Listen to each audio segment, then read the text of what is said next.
পাঁচমেশালি গল্পে সবাইকে স্বাগত। আশা করি সকলে ভালো আছেন।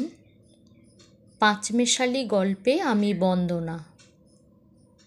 আজ আমি পাঠ করে শোনাব মানিক বন্দ্যোপাধ্যায়ের লেখা একটি ছোট গল্প, সখী। সদরের কড়া নড়তে এক মুহূর্ত অপেক্ষা করে বিভা বলে, দেখ তো রিনা, কে কাদের চায়? উপরে নিচে 5 ঘর ভাড়াটে, উপরে 3 নিচে 2। বাইরের লোক এলে দরজা খুলে খোঁজ নেবার দায়িত্ব স্বভাবতই নিচের তলা ভাড়াটে তাদের উপর পড়েছে, বিভা এবং কল্যাণীদের।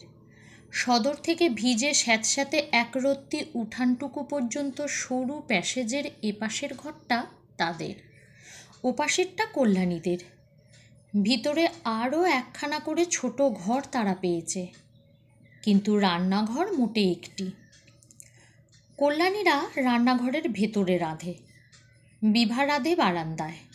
তবে সুবিধা ও অসুবিধার হিসাব ধরলে লাভটা কাদের হয়েছে ঠিক করা অসম্ভব। রান্নাঘরখানা ঘুপচি, আলো বাতাস খেলে না। উনান ধরলে একেবারে হাড় কাঁপানো দিনগুলো ছাড়া শীতকালেও ভাবসা গরমে বেশ কষ্ট হয়। নিঃশ্বাস আটকে আসে। মাঝে মাঝে ছুটে বেরিয়ে উঠোনে দাঁড়িয়ে আকাশের ফালিটুকুর দিকে মুখ তুলে হাঁপ ছাড়তে হয়। বারান্দায় আবার জায়গা এই এতটুকু, নড়াচড়া করতেও অসুবিধা হয়। সাধারণত কল্যাণীরাই সদরের কড়া নাড়ায় বেশি সাড়া দেয়। তাড়াতাড়ি বেশ একটু আগ্রহের সঙ্গেই তারা সাড়া দেয়। বিভাদের বা উপরতলার ভাড়াটেদের কাছে লোকজন কদাচিৎ আসে। কল্যাণীরা নিজেরাও সংখ্যায় অনেক বেশি, দেখা করতে বেড়াতে বা কাজের বাইরেও লোক ওদের কাছেই বেশি আসে। অন্য ভাড়াটেদের তুলনায় বাইরের জগতের সঙ্গে ওদের যোগাযোগ অনেক বেশি। কল্যাণীরা সম্ভবত রান্নাঘরে খেতে বসেছে বা অন্য কাজে ব্যস্ত আছে। বিভার রান্না খাওয়ার পাট অনেক আগেই চুকে যায়। 2-1 মিনিট দেখে ওদের কাছেই লোক এসেছে ধরে নিয়েও শোয়া রিনাকে তুলে সে খবর নিতে পাঠিয়ে দেয়। এটুকু করতে হয় এক বাড়িতে থাকলে। ক্ষীণ অস্পষ্ট আশা কি জাগে বিভার মনে যে আজ হয়তো তার কাছেই কেউ এসেছে? কেউ তো একরকম আসেই না, যদিই বা কেউ আজ এসে থাকে। একটু পরেই ফ্রক পরা 3 বছরের একটি মেয়ের হাত ধরে বিভার সমবয়সী একটি মেয়ে খোলা দরজার সামনে এসে দাঁড়ায়। ভাবতে পেরেছিলি কেমন চমকে দিয়েছি? তাকে দেখি বিভা ধর্মর করে উঠে বসেছিল। ব্যাকুল ও উৎসুক কণ্ঠে সে বলে, রানী! ইস, কি রোগা হয়ে গেছিস, কি চেহারা হয়েছে তোর! রানী যেন বেশ একটু ভড়কে যায়, মুখের হাসি খানিকটা মিলিয়ে আসে। তা যদি বলিস, তুইও তো কম রোগা হোসনি, কালো হয়ে গেছিস যে, তোর অমন রং ছিল। 2 সখী ব্যাকুল ও প্রায় খানিকটা ভীতভাবে পরস্পরের সর্বাঙ্গে চোখ বুলিয়ে দেখতে থাকে। দুজনেরই ভাঙাচোরা অতীতের প্রতিবিম্ব নিয়ে যেন 2টি আয়নার মতো তারা পরস্পরের সামনে এসে দাঁড়িয়েছে। এমন খারাপ হয়ে গেছে চেহারা, এত ময়লা হয়েছে রং, অমন ক্লিষ্ট হয়েছে চোখ, এতখানি উপে গেছে স্বাস্থ্যের জ্যোতি রূপলাবণ্য। প্রতিদিন আয়নার সামনে তারা চুল বাঁধে, মুখে পাউডার, সিঁথিতে সিঁদুর দেয়। নিজেকে রোগা মনে হয়, কখনো একটু আফসোস জাগে। কিন্তু আজ বন্ধুর চেহারা চেয়ে দেখার আগে পর্যন্ত তারা ধরতেও পারেনি বছরে কি শোচনীয় পরিবর্তন ঘটে গেছে নিজেদের দেহেও, কিভাবে শুকিয়ে সিটকে গেছে। আয় রানী, বস। কটি হলো? বিভা রানীর মেয়ের হাত ধরে কোলে টেনে নেয়। কটি আবার? এই একটি। তোর? কত কাল কেটেছে, বছর! এই তো সেদিন তাদের বিয়ে হলো। যুদ্ধ বাঁধার পর একে একে দুজনেরই। বছর পাঁচেক কেটেছে তাদের শেষ দেখা হবার পর। 5 বছরে একটি মেয়ে হয়ে রানীর সেই আঁটো ছিপছিপে গড়ন, যা দেখে তার প্রতিদিন হিংসা হতো, সে গড়ন ভেঙে এমন চাঁচা ছোলা প্যাকাটির মতো বেঢপ হয়ে গেছে। কণ্ঠার হাড় উকি মারছে, চিবুকের ডৌল বুঝি আর খুঁজলেও মেলে না। অমন মিষ্টি কোমল ফর্সা রং জলে ধোয়া কাটা মাছের মতো কটকটে সাদা হয়ে গেছে। বিভা ভাবে আর উতলা হয়, তার চোখে জল আসে। বিভার 2টি ছেলেই ঘুমুচ্ছিল। ছোটটির দিকে কয়েক মুহূর্ত চেয়ে থেকে রানী মৃদু স্বরে বলে, ওর কত বয়স হলো? 2 বছর। 2টি ছেলেই রোগা। ছোটটির পেট বড়, হাত পা কাঠির মতো সরু। ওদিকে দেখতে দেখতে রানী নিজের চেহারার কথা ভুলে গিয়েছিল। আচমকা সে বলে, কি আর করা যাবে, বেঁচে বর্তে যে আছি তাই ঢের, যা দিনকাল পড়েছে। সত্যি সব শেষ করে দেবে। বিভা স্বস্তির নিঃশ্বাস ফেলে। সে ভুলে গিয়েছিল কি ভয়ঙ্কর দুর্দিনের মধ্যে, কি প্রাণান্তকর কষ্টে তারা বেঁচে আছে। ভুলে গিয়েছিল কি অবস্থায়, কি খেয়ে, কত দুশ্চিন্তা আর আতঙ্ক বুকে নিয়ে তারা দিন কাটায়। ছেলেবেলা থেকে শুনে শুনে আর অস্পষ্ট অনুভব করে মনের মধ্যে যে রহস্যময় ভীতিকর একটা চোরাবালির স্তর গড়ে উঠেছে, যার অতল বিষাদ আর হতাশায় মিছে মায়ার মতো দুদিনের অর্থহীন লীলা খেলার মতো জীবন যৌবন তলিয়ে যায়, সেটা আজ আলোড়িত হয়ে উঠেছিল। এই তবে জীবনের রীতিনীতি, মানুষের বাধা ধরা অদৃষ্ট যে এত তাড়াতাড়ি তারুণ্য, আনন্দ, উৎসাহ সব শেষ হয়ে যায়। জীবনের এই চিরন্তন নিয়মই সে আর বিভা জীবনটা শুরু করতে না করতে মাত্র 25-26 বছর বয়সে এমন হয়ে গেছে। রানী তাকে মনে পড়িয়ে দিয়েছে, না তা নয়, জীবন অত ফাঁকিবাজি নয়, এমন ভঙ্গুর নয় দেহ। শুধু খেতে পড়তে না পেয়ে চিন্তায় ভাবনায় জর্জরিত হয়ে হাসি খুশি আমোদ আহ্লাদের অভাবে তাদের এই দশা। একা এসেছিস রানী? একা কেন, ঘোড়ায় চেপেই এসেছি, দরজায় দাঁড়িয়ে আছে। কি আশ্চর্য, তুই কি বলতো, এতক্ষণ বলতে নেই। অসহায়ভাবে বিভা পরনের কাপড়খানার দিকে তাকায়। রানী একখানা ভালো কাপড় পরে এসেছে, আগেকার দিনের সঞ্চিত তরঙ্গে তোলা কাপড়ের একখানা। বিয়েবাড়ির মতো বিশেষ উপলক্ষ ছাড়া কেউ যা পরে না, পরলে মানায়ও না। এ রহস্যের মানে বিভা জানে, তারও একই অবস্থা। আত্মীয় বন্ধুর বাড়ি যেতে, সিনেমা দেখতে, বেড়াতে বার হতে সাধারণ রকম ভালো কাপড় যা মানায়, তার তরঙ্গেও আগেকার 5-7খানা ছিল। বাড়িতে পড়ে পড়ে সে ভাণ্ডার শেষ হয়েছে। এ দুঃশাসনের শেষে দ্রৌপদীদের কাপড় টানাটানির শেষ নেই। বিয়ের সময়ের দামি শাড়ি আর ঘরে পরার শাড়ির মাঝখাঁচি কিছুই নেই, রাখাও অসম্ভব। ঘরেও তো উলঙ্গ হয়ে থাকতে পারে না মেয়ে মানুষ। ইতিমধ্যে মরিয়া হয়ে চোখ কান বুজে সাধারণ সামাজিকতা রাখার জন্য সাধারণ রকম ভালো 2-1টা কাপড় সে কিনেছে। প্রাণপণে চেষ্টা করেছে এই প্রয়োজন ছাড়া ব্যবহার না করার, কিন্তু সম্ভব হয়নি। 24 ঘন্টা দেহ ঢাকতে হয়, বাসি কাপড় ছাড়তে হয়, স্নান করে ধুতে হয়, সাবান কেচে ধোপে দিয়ে ধোয়াতে হয়।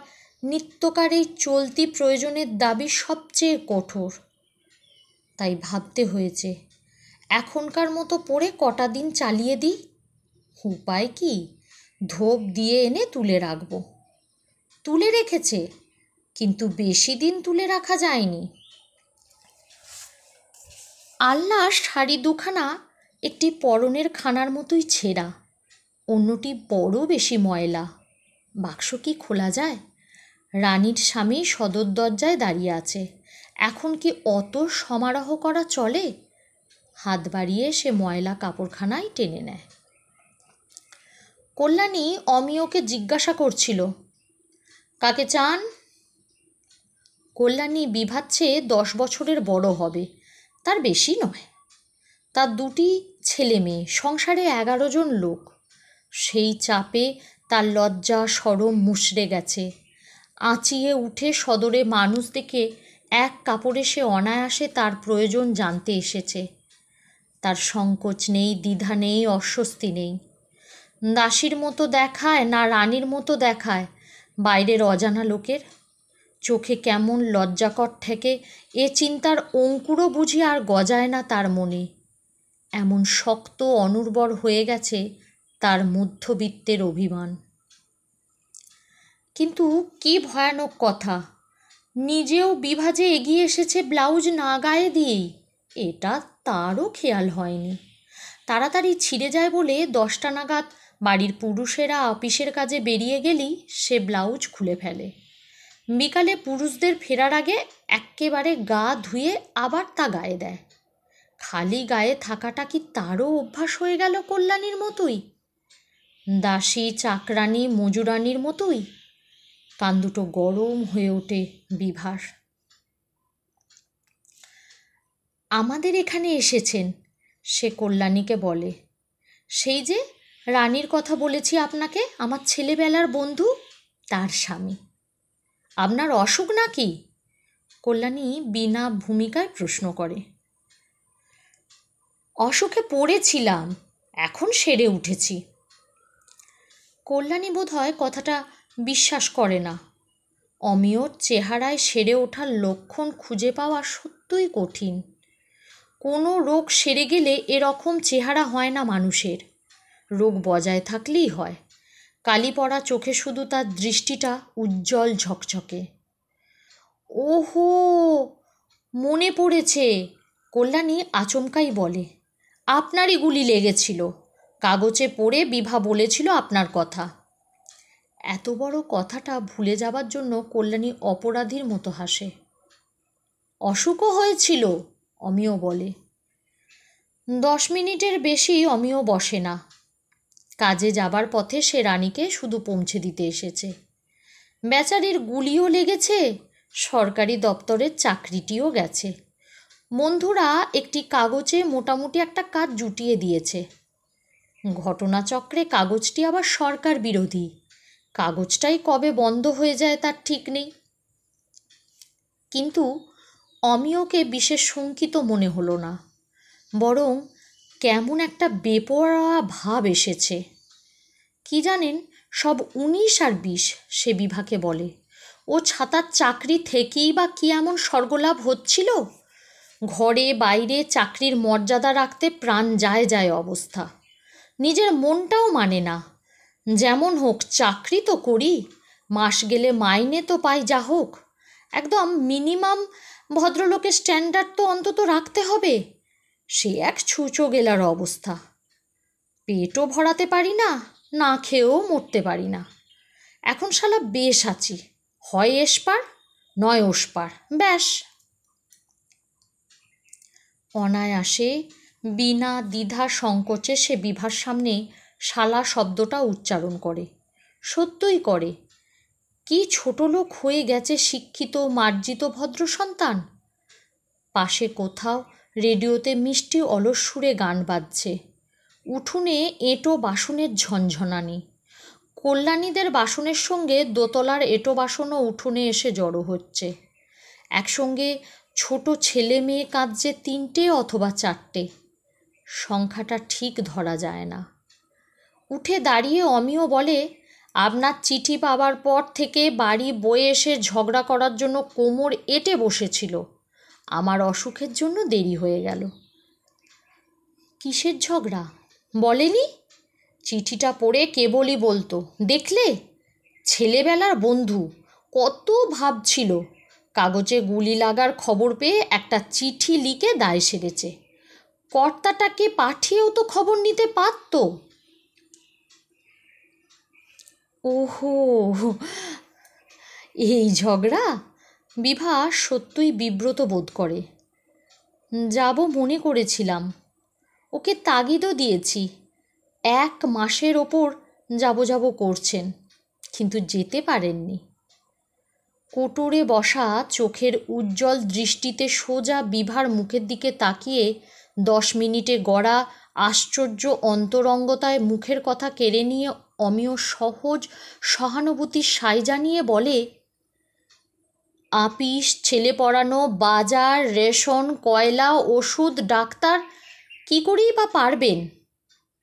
এখনো ছুঁচো গেলার অবস্থা। বিভা প্রাণ খুলে হাসে। অমিয় চলে গেলে বিভা সহজভাবে বলে, নে কাপড়টা ছেড়ে হাত পা এলিয়ে বস, সংসেজে আর থাকতে হবে না। সত্য কথা বলতে কি, রানীকে এতক্ষণ সে প্রাণ খুলে গ্রহণ করতে পারেনি। ভিতরে একটা আবিষ্ট ভাব বজায় থেকেই গিয়েছিল। খুশি হলেও সে আনন্দে খাদছিল। হোক সে ছেলেবেলার সখী, মাঝখানে অনেক ওলটপালট হয়ে গেছে চারিদিকে ও তার নিজের জীবনে। কে বলতে পারে তাকে কীরকম দেখবে কল্পনা করে এসেছে রানী? তার কাছে কীরকম ব্যবহার আগে থেকে মনে মনে চেয়ে এসেছে?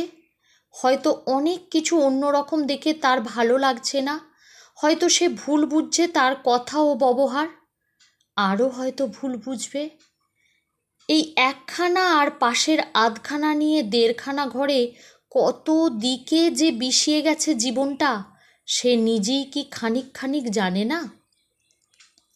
রানী এসে দাঁড়ানো মাত্র তার ফ্যাকাশে ম্লান চেহারা দেখে উতলা হওয়ার সঙ্গে প্রাণটা তার ধক করে উঠেছিল বিপদের আশঙ্কায়।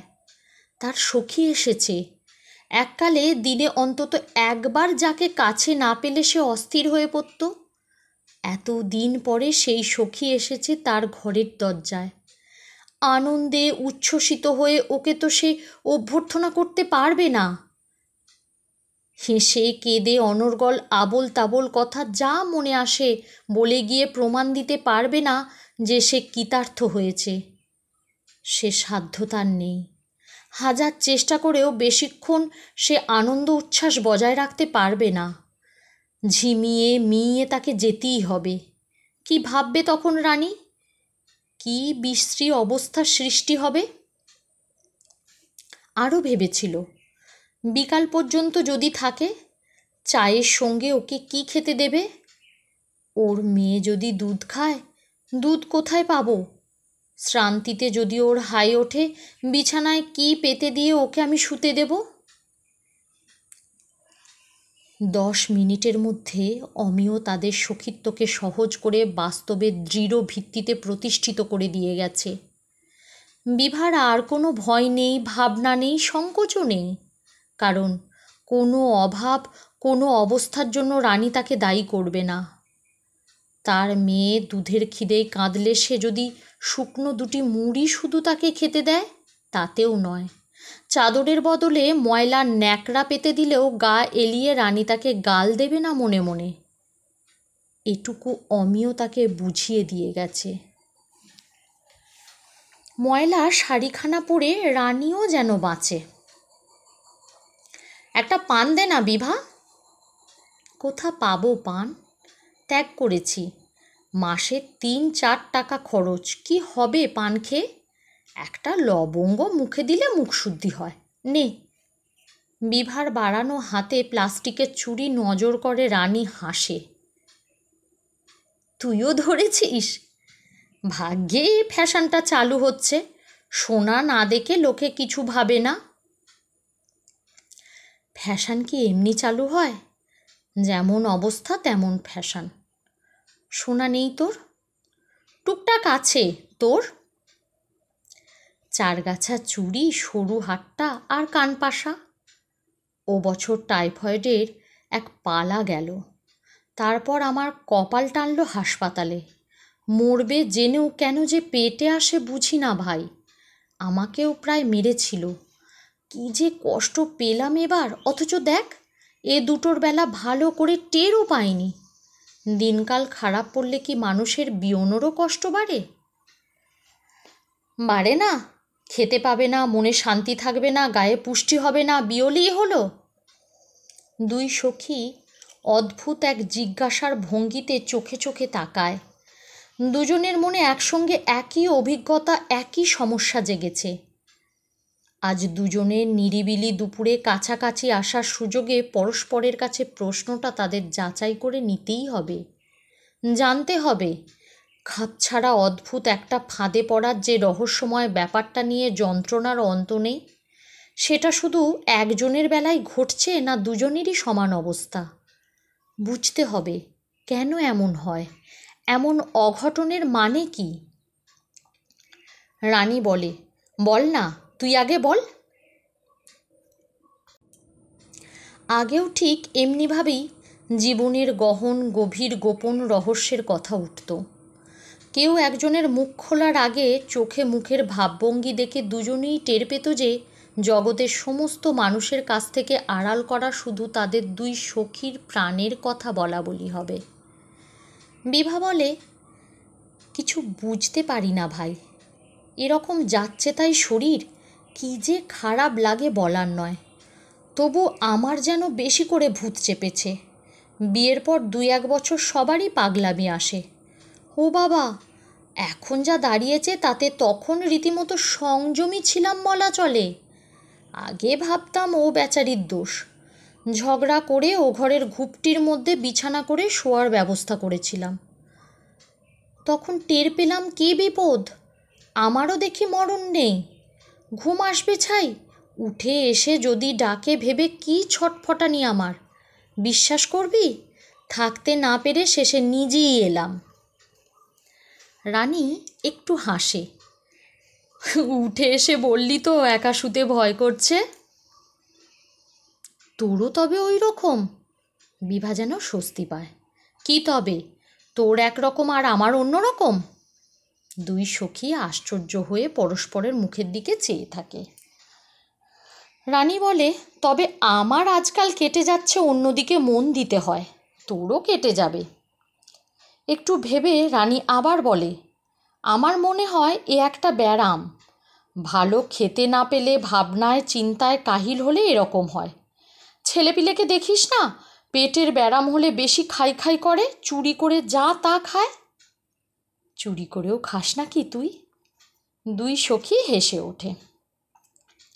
সেই এক মুহূর্তের হাসির ক্ষীণ শব্দ সঙ্গে সঙ্গে কোথায় মিলিয়ে যায় শিশুর কান্না, বাসন নাড়ার শব্দ মেশানো দুপুরের নিস্তব্ধতায়। শুধু শিশুর কান্না নয়, এ বাড়ির দোতলাতেই মেয়েটি গলায় একজন সুর করে কাঁদছে। উপরতলার একজন ভাড়াটে রমেশ, তার বুড়িমা। রমেশের ছোট ভাই অশেষ সবে কলেজ থেকে বেরিয়ে চাকরির ধান্দায় ঘুরতে শুরু করেছিল।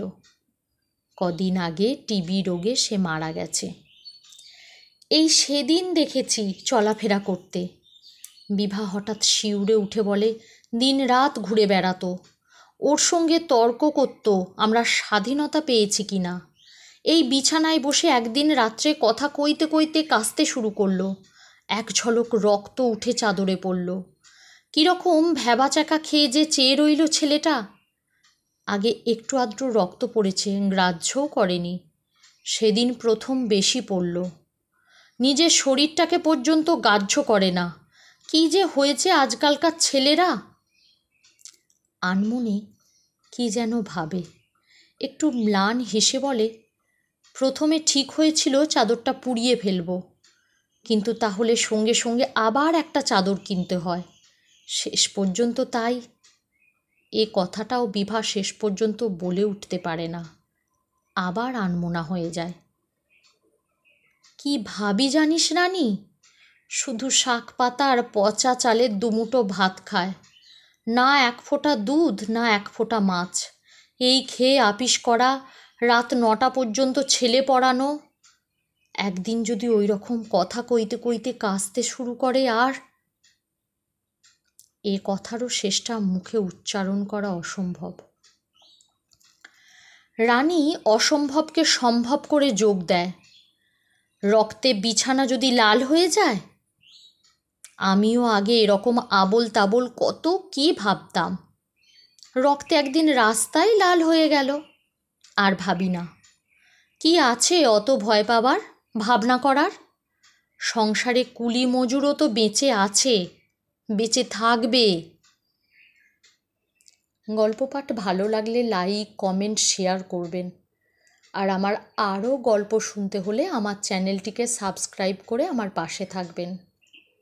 আবার আসবো অন্য আর এক গল্প নিয়ে। সকলে ভালো থাকুন। নমস্কার।